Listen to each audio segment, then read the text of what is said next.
en quoi la musique peut-elle être un soutien en cas de difficultés, de troubles du développement chez l'enfant? Ce que je peux évoquer, c'est ce travail notamment que l'on fait à Musique et Santé avec des enfants qui ont des troubles du spectre de l'autisme.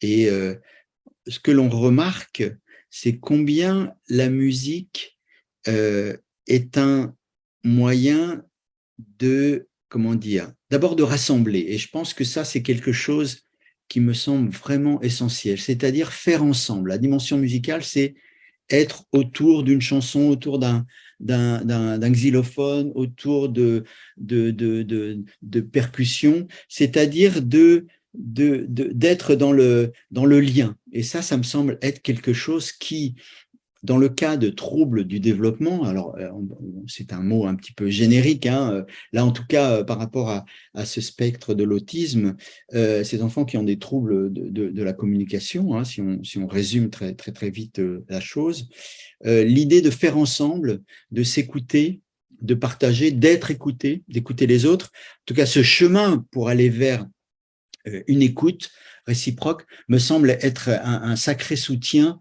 un sacré support en tout cas, que la musique là nous aide à aller dans ce sens.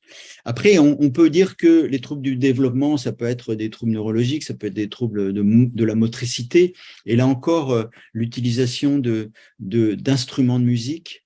Je pense au bâton de pluie, vous savez, ces choses que l'on bascule. Je pense simplement au maracas, au tambour, à la peau qu'on va frotter, qu'on va gratter. Je pense que cette dimension-là aussi, cette dimension d'une motricité à contrôler, une motricité plus ou moins fine, va aider l'enfant à aller vers un mieux-être sur le plan du développement. Et là encore, je fais référence à un ensemble d'ateliers que l'on peut mener avec des enfants polyhandicapés, que ce soit des très jeunes enfants ou des enfants jeunes adultes.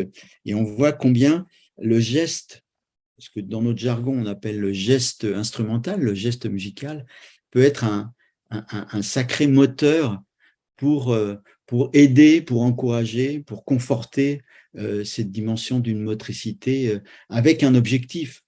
Et je pense à ce travail qu'on a pu faire il y a quelques années autour de l'harmonica, le seul instrument dans lequel on peut inspirer et expirer.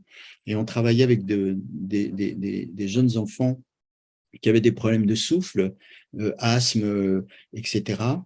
Et on a vu combien le fait d'utiliser cet instrument dans une dimension musicale ludique pouvait les faire progresser dans la maîtrise justement de ce souffle. Hein. On n'était plus dans la rééducation, c'est-à-dire je souffle, j'expire, j'inspire parce qu'il faut maîtriser le souffle, mais là j'inspire, j'expire parce que j'ai des notes différentes, parce que je vais jouer avec la dimension musicale et émotionnelle, et donc le résultat m'intéresse, et de surcroît, comme diraient les psys, je travaille aussi cette motricité. Donc, effectivement, la musique peut être et est un soutien à ces difficultés qu'on peut avoir sur le plan émoteur, émotionnel, neurologique, comme on l'évoquait au départ.